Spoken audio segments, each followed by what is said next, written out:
through Jeremiah, plans to prosper you and not to harm you, plans to give you hope and a future. Before you ever created, God knew who you were. Like, none of us here are by accident. God knew you before you were ever born, even before the creation. The foundation of the world was put together, God already knew you. I don't know about you, but it's important to be known. It's important to understand who you are. And God knows you and always has known you. All the things that you even think just now, God knows all that. He knows you and he accepts you as you are. So God knew you and he thought carefully about you, about the good things that he would give you.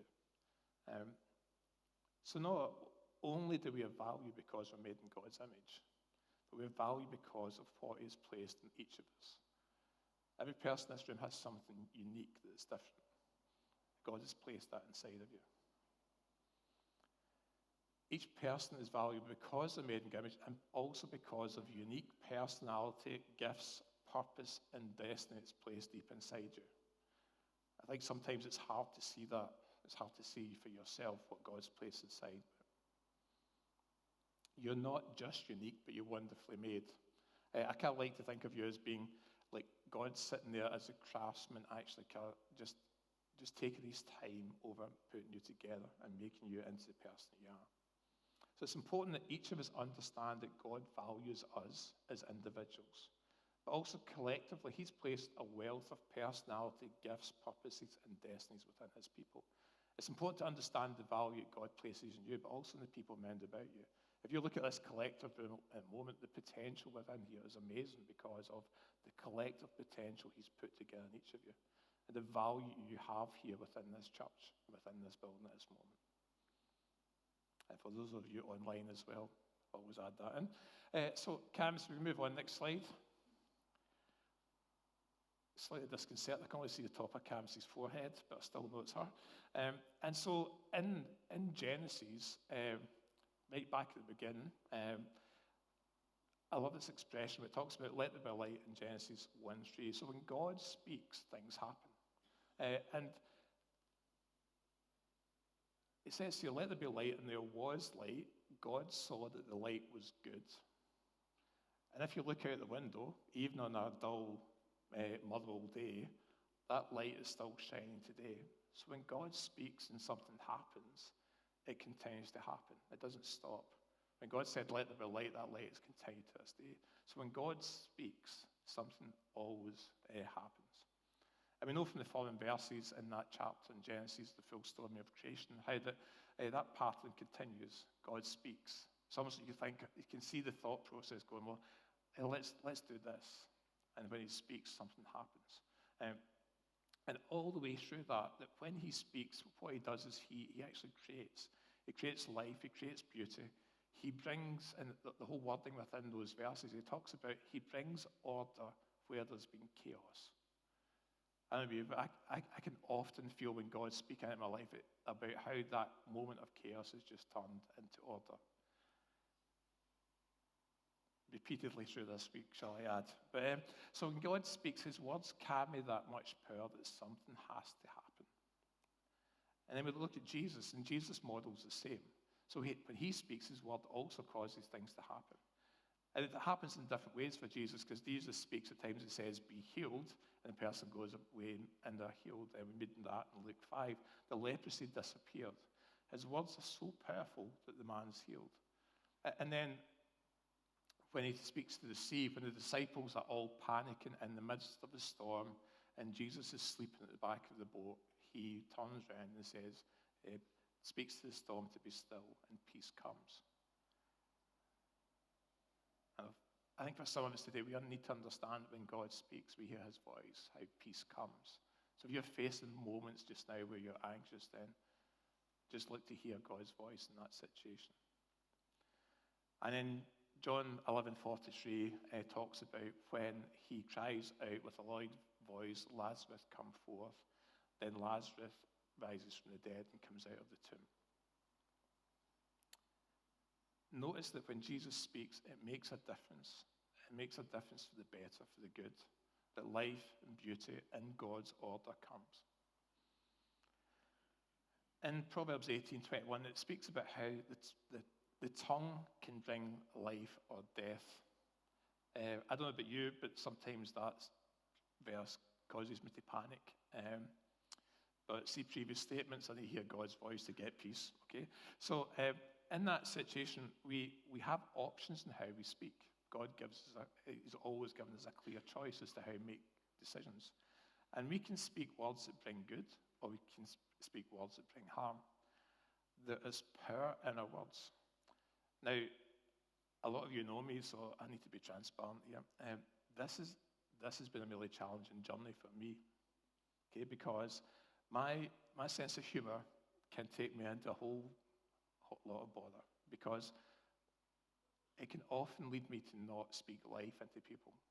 It can often get me in a situation where I speak harm. And as I was preparing this, I can remember a situation that happened last week where I need to go and apologise to the guy, which is kind of always a bit painful. But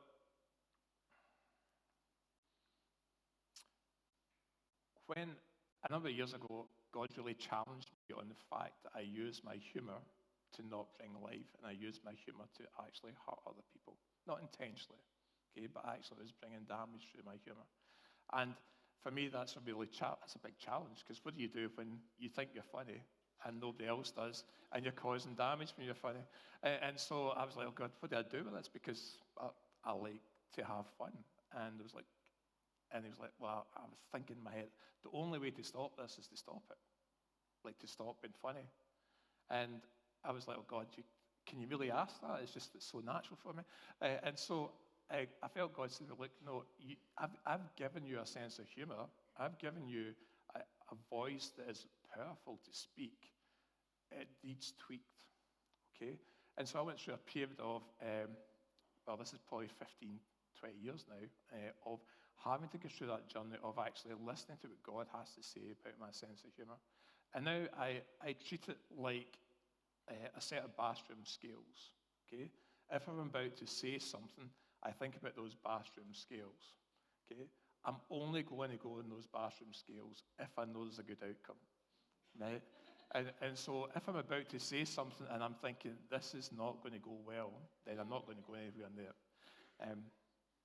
And that picture comes from this morning. My wife left the scales out in the bathroom, and I was like, no, don't go there. So our motivation should always come from love. 1 Corinthians 16:14 tells us, let love and kindness be the motivation behind all that you do. So when we use our voice, think about how you're using your voice. If we follow God's model, then our words will result in similar outcomes as they align with God's plans for that individual's life. And what is that model? It brings life, it brings beauty, it brings order from chaos. So like Jesus, our words can change a person's situation. If you remember Gideon, if you remember the story of Gideon, the guy's in hiding because the Amalekites have been actually raiding their towns and taking all the food. And so Gideon is hiding in the wine press, and God sends an angel to communicate a message to him. And he says to him, the first thing he says to Gideon, the Lord is with you, O mighty man of valor. Now Gideon's hiding in the wine press when he's trying to grind wheat, which is the place you don't go to do it. Okay, so he's actually hiding so that his food doesn't get taken from him. And the first thing the angel says is, you're a mighty man of valor. When everything that he's doing at that moment demonstrates the opposite. Now, why is that the case? It's because God had made a plan for Gideon, and God actually saw what was inside Gideon. That Gideon was a mighty man of valor, but it just wasn't demonstrating on the outside at that point. Now, we know the story of Gideon. Gideon became that mighty man of valor after that word was spoken to him. 7 years ago, I was in a position where I prophesied over an individual about them moving into a position of leadership. At the point, the individual they weren't qualified for that position. And in fact, gaining those qualifications looked almost impossible. I would say it was impossible. Within a relatively short period of time, the situation changed. The limiting factors to those qualifications were removed, and they were promoted into that position. God enabled me to see what he'd put into that person showed me that they needed to hear what they needed to hear that would allow them to be propelled into their destiny. So now I'm going to hand over to my better half.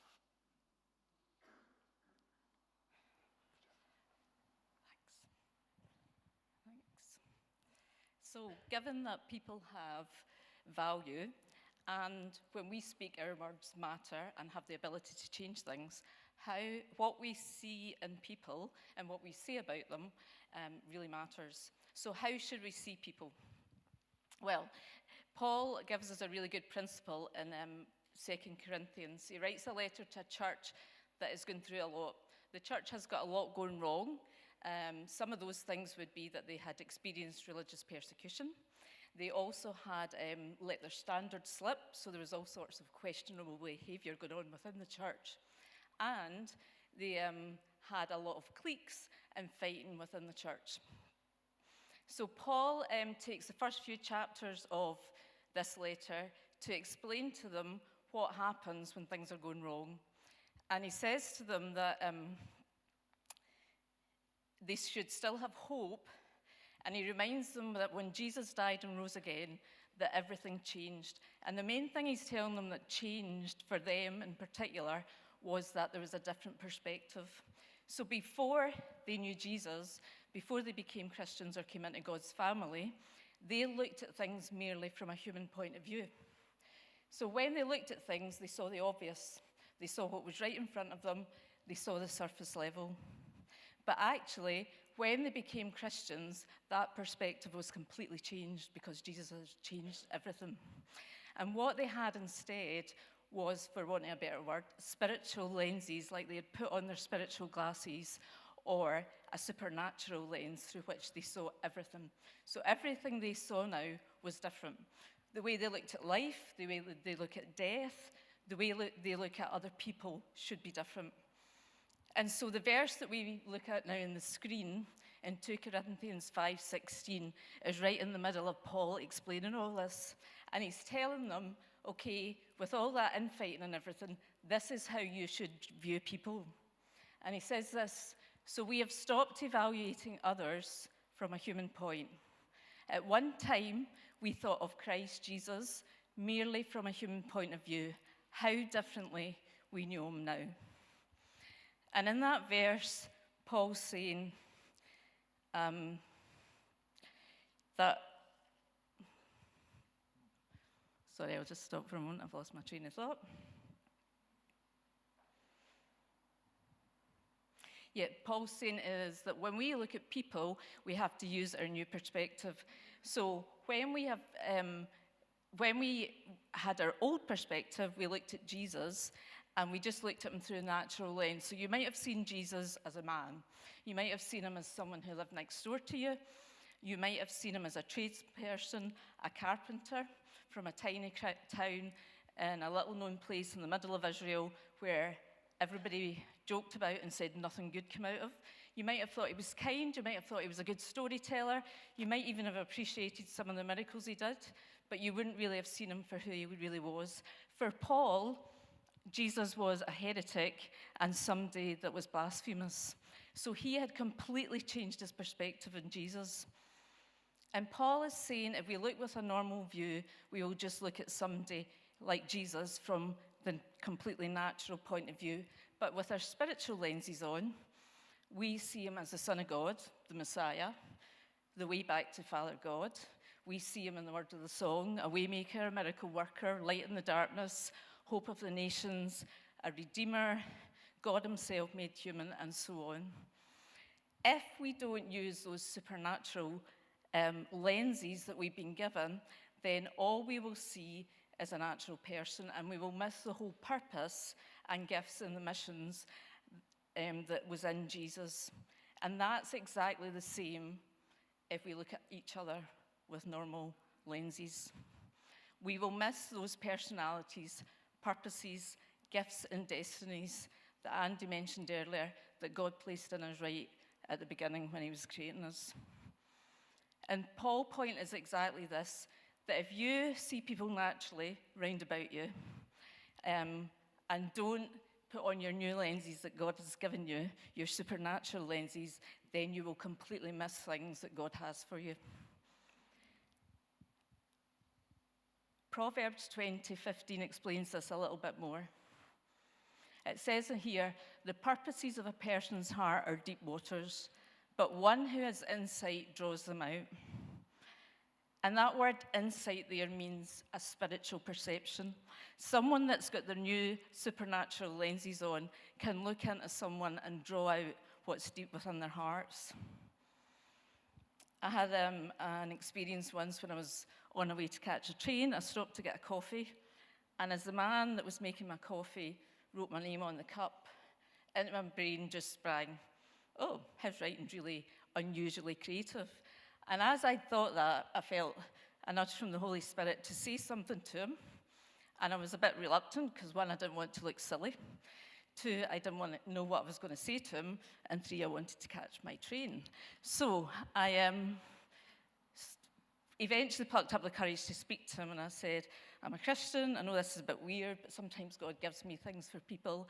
And I just sensed that. And as soon as I started to speak, God said, he's not creative, but he does have an invention.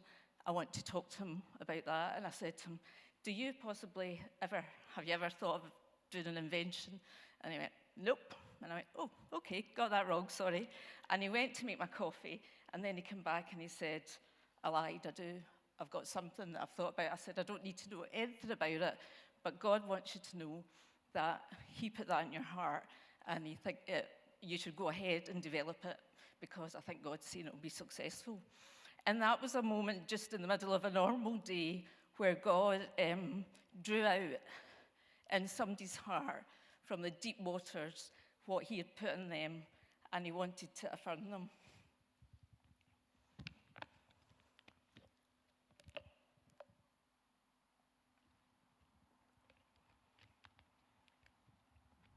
So how we see people is really important, but it can be a challenging thing, as Andy's already said about his sense of humour. For me, you wouldn't need to be around me long to know that I can easily go to criticising people rather than seeing what really God's put in them. And it is a process and it is a journey. But we have to look beyond the obvious stuff that we sometimes see.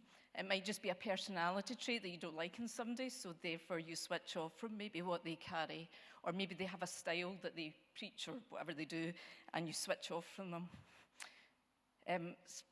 I thought it was Steve Backlund. Andy thinks it's Bill Johnston, so I don't know which one it was, but not us. Somebody liked to the Californian gold rush, where when they went out to discover gold at the time, lots of gold at the place, the gold mine or whatever it's called was, there was lots of gold lying on the surface and was easy to see.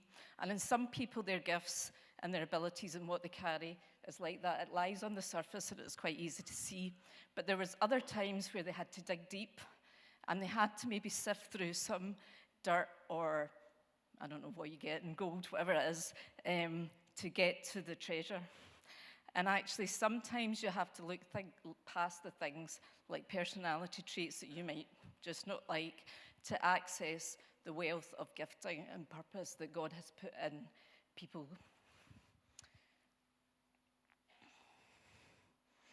God is kind because he gives us an incentive. When Jesus was here on earth, he said to us, whoever welcomes a prophet as a prophet will receive a prophet's reward. And whoever welcomes a righteous person as a righteous person will receive a righteous person's reward. So what he's saying here is, when we see with our spiritual eyes that new perception God's given us and recognize what God's put in someone, then he blesses us with what they have, with all the benefits that they have, something maybe that they've had to train for, something that they've had to work for, something that they might have had to what's the word? Forgotten the word. That God might have had to train them over years. He might have had to filter out some character defects. All of that stuff, we get to get the reward that they carry without having worked for it. And so, God's given us an incentive to actually look and find what people carry because we benefit from that. And just imagine if you pick, say, 5 people today and recognize what God's carried in them, and you receive the reward that they have in them, then that is a pretty generous incentive to find in people what God's put in them. When we see people this way, it has a transformative impact on them, on us, and sometimes even on our culture. I'm going to take 2 examples from Jesus, how Jesus does this. The first one's a very well-known one. It's the disciple Simon, or Simon Peter. So Simon was a disciple of Jesus. When he first met Jesus, he was called Simon, and that name means broken reed, or somebody that's easily swayed from one thing to the next. When Jesus met him, Jesus said to him, "You're not going to be Simon anymore, you're going to be Peter." And Peter means a rock, somebody that's strong and stable, that's not easily blown about. And Jesus also spoke about his purpose, that one day he would be a church leader. When Jesus met Simon, a bit like Gideon, and when he first calls him Peter and a leader, there is very little evidence in Peter's life that he's solid or stable. Quite the opposite. He's very impulsive and he's quite emotionally volatile. So Jesus continues over the next few years to keep calling Peter, that strong and stable man, until he finally becomes the rock and the leader that God has put in him all along. Jesus sees with this kind of supernatural perspective, even when the culture around him says differently. One day, Jesus visited the house of Mary and Martha, who was the brother of Lazarus that was raised from the dead. And Mary was a woman that wanted to learn. She was a woman that wanted to know Jesus.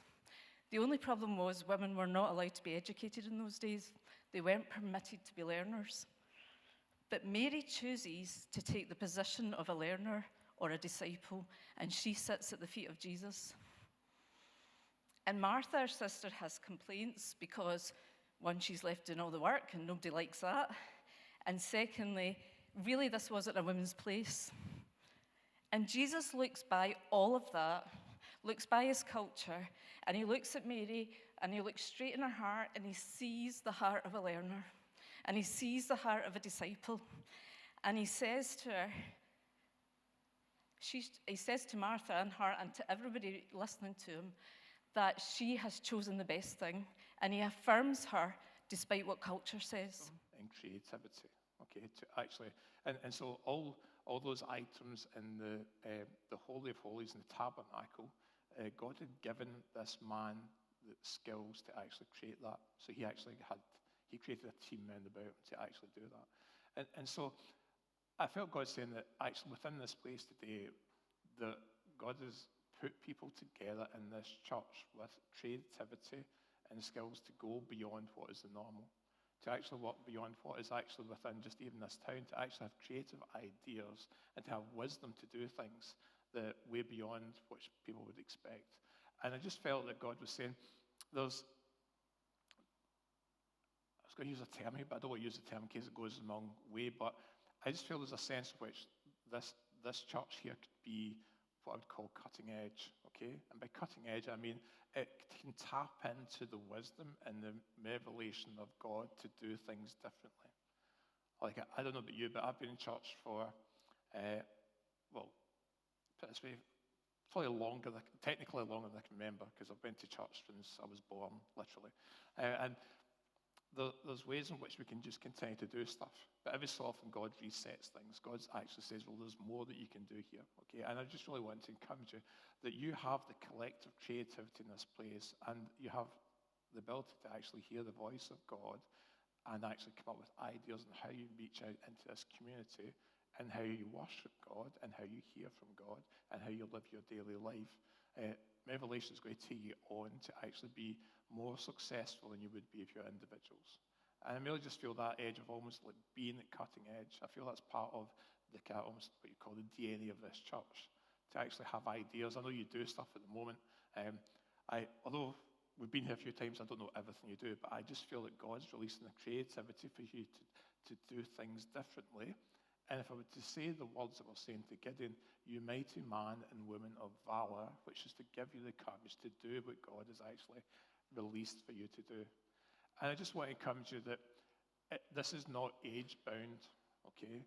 If you want to look back at Moses, Moses was 80 when he started to do something, really, okay? So for some of you, you have to realize that actually these last 20, 30, 40, 50, 60, 70, 80 years or beyond have been in training for this moment. Because God doesn't waste anything that he does. And so I want to just encourage you where you are at the moment that there's more for you to do. There's more that God has placed in your heart. And there's more if you ask him and the ability to do that. Okay. Just want to bless for that I am finished. Andrew, if you're